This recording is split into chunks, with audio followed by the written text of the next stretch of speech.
Question 51. Right endeavor means practicing meditation with the correct method without achieving results. How can this concept be explained further? Even with the correct method, it is not easy for practitioners to achieve the desired results. This is like striking a rock with a hammer. We may hit it 100 times without making any difference, but the 101st strike might suddenly break the rock. Practicing incorrectly can lead to psychological or neurological issues, while practicing correctly does not guarantee immediate results. It requires sustained endeavor, often without any signs of progress. This persistent effort is called right endeavor. In the Gospel, Jesus provided a metaphor that captures this idea. The bride on her wedding night must stay awake, not knowing when the groom will arrive. In ancient times, it might be considered blameworthy if the bride fell asleep before the groom arrived. Jesus used this custom to imply that enlightenment can come unexpectedly. So, practitioners must continuously maintain their practice without interruption. Success in meditation results from a combination of factors, including past merit, inner morality, accurate methods, and a sustained effort over time. Right endeavor, as a part of the Noble Eightfold Path, involves a prolonged period of effort with various challenges and struggles. When the mind is not yet calm, the body may become fatigued.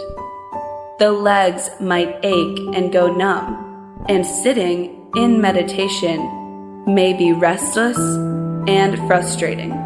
This is the time when strong willpower is essential. Those with weak willpower might feel discouraged and give up. Practitioners must cultivate a strong will, not tense, but gentle and firm enough to endure the discomfort and maintain long meditation sessions. The strength of right endeavor is not outwardly expressed. It is not tense, but incredibly gentle and determined.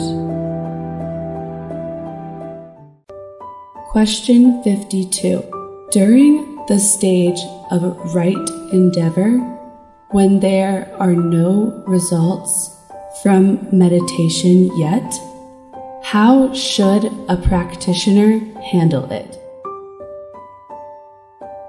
A practitioner typically needs to try various meditation methods rather than sticking to one method to achieve success.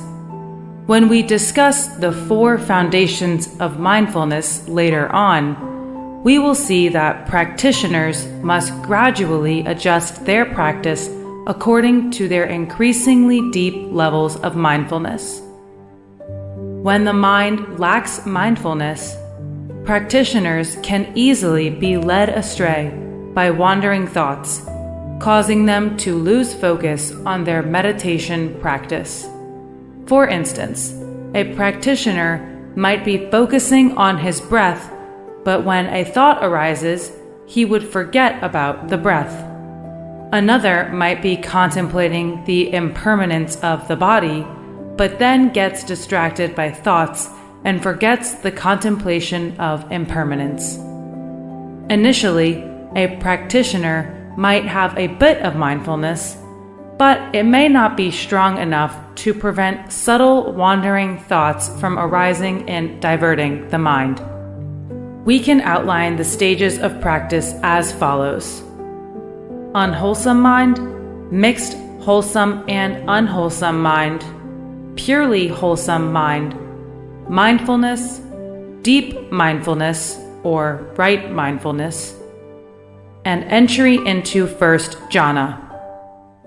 At the beginning, being aware that one is distracted by wandering thoughts is a form of mindfulness, but this mindfulness is still weak and not strong enough to prevent wandering thoughts from arising. Mindfulness can be strengthened as merit increases and sins decrease, combined with the proper practice of contemplation. If mindfulness is weak, practitioners should step back and evaluate their merit and sin rather than hastily moving forward. We have different levels of self-assessment for our merit and sin, such as: this mind is heavily laden with karmic obstructions. This mind is filled with faults. This mind is still ordinary and harbors many faults. Deep within, this mind is still ignorant and sinful. When we accurately recognize the true nature of the mind, our negative karma naturally diminishes, allowing the conditions for mindfulness to arise. In general, practitioners need to make various adjustments, using correct techniques, during the stage of right endeavor to develop strong mindfulness, paving the way for deep meditation. Question 53. Why is it important to be aware of the whole body and the sensation of the whole body during meditation? Being aware of the chest and abdomen during meditation offers several benefits. The skin covers a large area of the body, so when we focus our attention on the body, the entire surface of the skin is activated, creating a strong sense of mindfulness for the mind. In contrast, if we focus only on the head, the mindfulness generated is minimal and tends to weaken over time. The body generates mindfulness for the mind. This is a very special principle that the Buddha taught in the Nikaya scriptures. Aware of the whole body, I breathe in. Aware of the whole body, I breathe out. Interestingly, wandering thoughts originate from the lower parts of the body, not from the brain. This surprising discovery comes from experienced meditation practitioners. When we focus only on the head, we are unable to prevent the sudden rise of wandering thoughts from the lower body. However, when we anchor our awareness in the lower body, we can stop wandering thoughts at their source. This is a fascinating insight into meditation. Focusing attention on the lower body, especially deep down in the bottom of the abdomen, helps preserve the body's inner vital energy, Chan Am. Typically, we tend to deplete this vital energy because we usually focus too much on the head from birth. Thoughts occur in the head, and the senses of sight and hearing are also concentrated there, gradually depleting this vital energy. During meditation, we should direct our attention to the lower body to restore this vital energy, which helps keep the mind awake, strengthens the internal organs, and significantly reduces distracting thoughts. Question 54. Why is it important to thoroughly contemplate the impermanence of the body? When we focus our attention on the body and become aware of it entirely, we gain increased mindfulness, which helps prevent distractions from wandering thoughts astray. However, as we direct our awareness to the body, an attachment to the body naturally arises, and we will start to cherish the body more, which is a form of wrong view. Therefore, we must consciously contemplate that the body is impermanent, that it will age, fall ill, and eventually die. After death, the body will decay until nothing remains, not even the bones, which will also turn to dust. By confronting the impermanence of the body, our attachment to it diminishes. As a result, our other desires also lessen. Attachment to the body is the foundation of ego clinging. When our attachment to the body decreases, so does our attachment to the ego.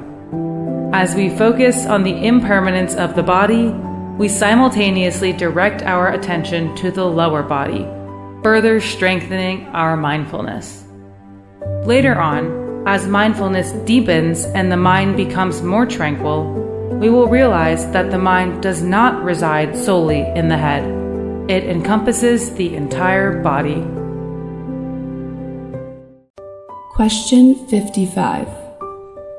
Can you explain the benefits of focusing attention on the bottom of abdomen during meditation?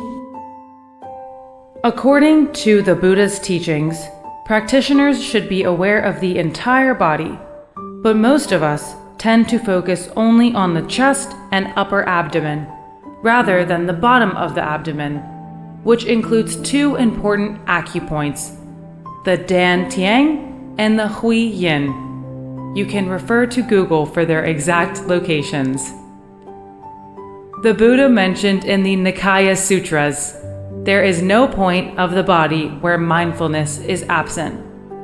Therefore, paying deep attention to the bottom of the abdomen is essential. The Dan Tiang acupoint helps increase the mind's mindfulness, but it may sometimes create illusions. The Hui Yin acupoint helps calm the mind, bringing it into deep concentration in meditation and eliminating illusions. When we focus on the bottom of the abdomen, it means we are paying attention to an entire area that includes these two crucial acupoints. Additionally, focusing on the bottom of the abdomen can remind us of humility, keeping us aware that our merit, level of meditation, and spiritual aptitude are still very low and that we have much to learn.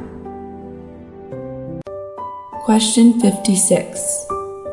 Many meditation practices emphasize focusing on the breath, encouraging practitioners to concentrate on their breathing.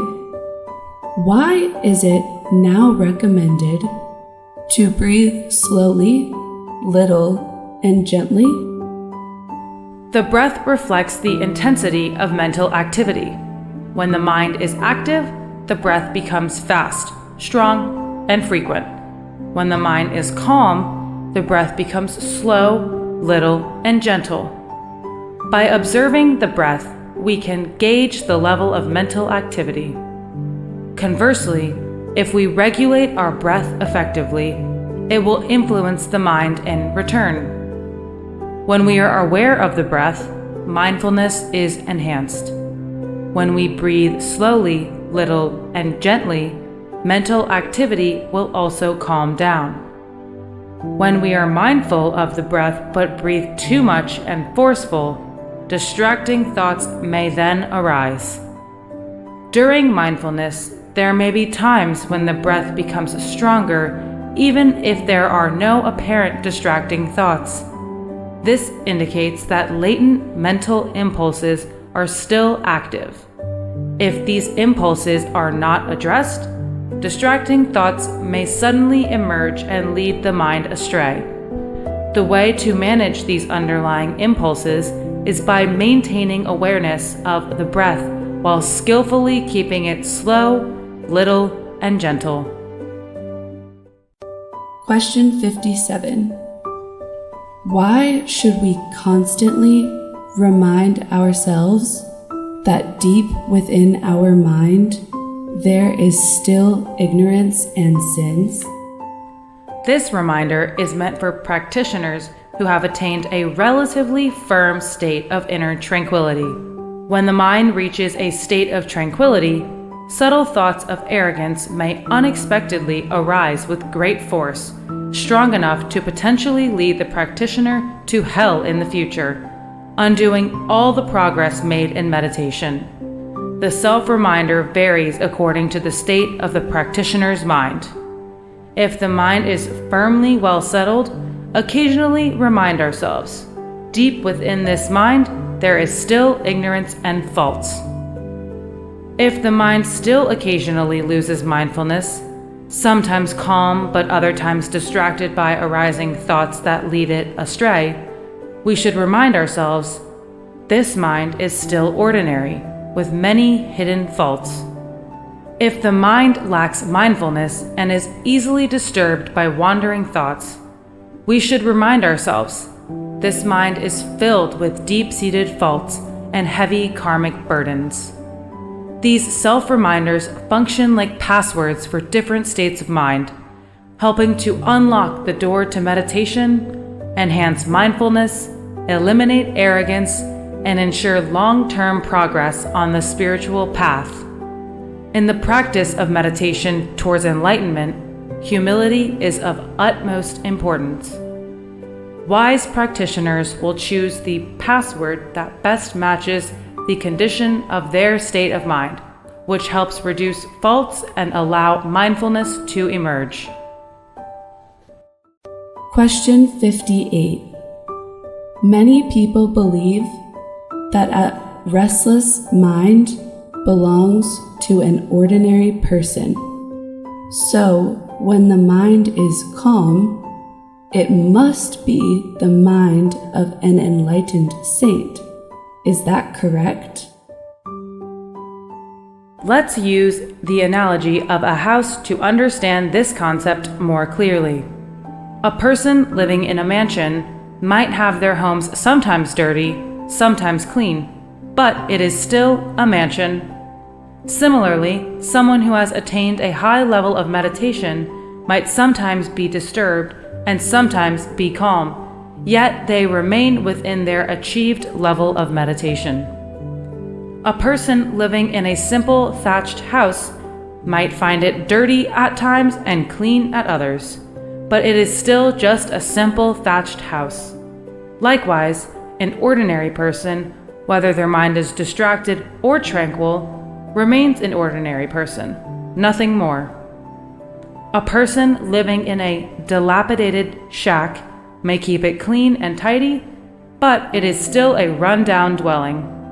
Similarly, the mind burdened by deep-seated faults and negative past karma remains afflicted by those karmic obstacles, even if it occasionally experiences moments of stillness.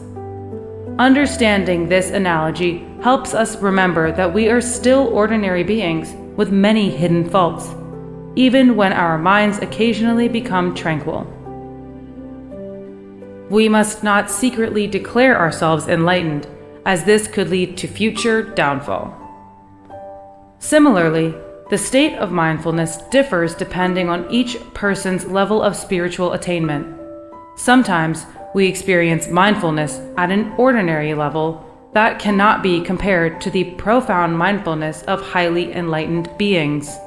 The safest approach is to always see oneself as still humble, ordinary, sinful, and burdened by heavy karma. Question 59. According to the meditation practice sequence, after a long period in the stage of right endeavor, mindfulness emerges, and the practitioner enters the stage of right mindfulness. But it is not yet right ecstasy. How can this be explained further? Each stage of inner cultivation is an arduous process and not easy to accomplish. For example, transforming an unwholesome mind into one mixed with good intentions is extremely challenging because those with malevolent tendencies are often reluctant to give them up, Therefore, helping these people transform their minds is incredibly difficult. And if they fail to change, they may end up in hell after death. Similarly, for someone whose mind is a mix of good and bad intentions, how long does it take for them to achieve a purely wholesome mind with perfect morality? A person whose mind is filled with distracting thoughts must practice the correct method during the stage of right endeavor to develop mindfulness that controls the mind's disturbances. Achieving this takes a lot of time and effort. Even when mindfulness becomes more frequent, the mind may still fluctuate between calm and unrest. The practitioner must continue his practice until mindfulness becomes stronger and more consistent, enabling continuous control over the mind. Although this stage of right mindfulness is more relaxed and comfortable, it still requires diligent practice. Even with deep mindfulness, it doesn't mean that one immediately enters the right ecstasy. The journey from having strong mindfulness, where the mind is still somewhat fluctuating, to achieving the right ecstasy is not a short one. This is why the Buddha considered right mindfulness to be a crucial component of the Noble Eightfold Path. When a practitioner enters the first jhana, the first level of right ecstasy, it is already an achievement. The mind naturally settles into meditation, and the practitioner no longer needs to exert effort. From here, depending on the accumulated merit of the practitioner, the depth of concentration in meditation will gradually increase until it is fully perfected, as long as no actions are taken that might diminish merit along the way. Question 60.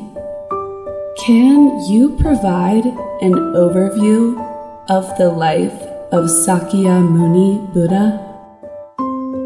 Gautama Buddha, also known as Sakya Muni, was born on the full moon day of April in 536 BCE, when his mother, Queen Maya, was passing through the Lumbini garden on her way from the capital Kapilavastu to Devadaha.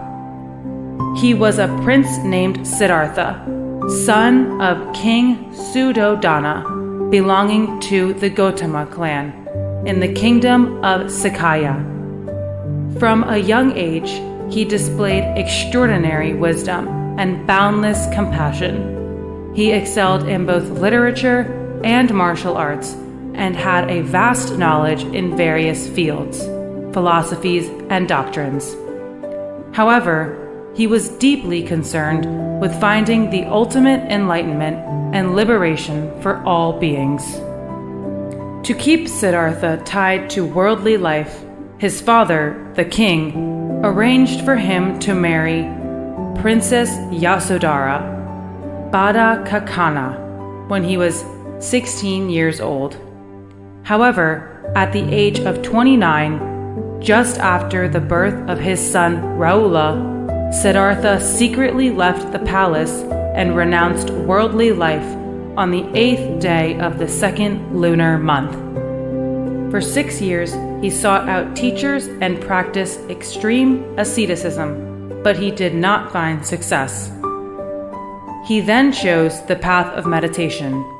After 49 days and nights of sitting motionless under the Asatha Bodhi tree in Gaya, in the village of Uruvela, he attained Buddhahood, with the full achievement of the threefold knowledge.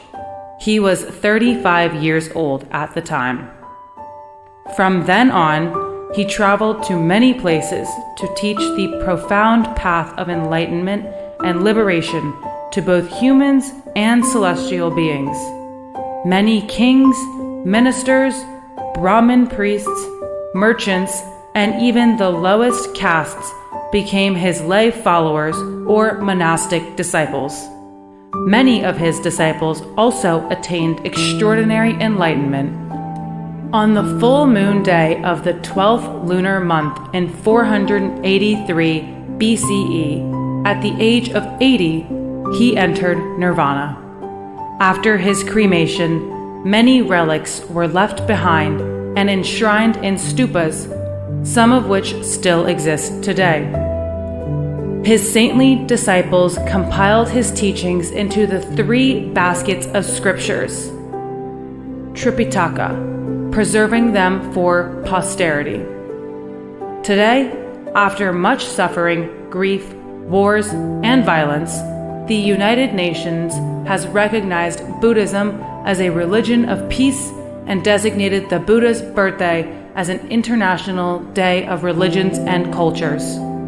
The United Nations officially celebrated the Buddha's birthday, known as Vesak, in a grand ceremony at its headquarters in the year 2000.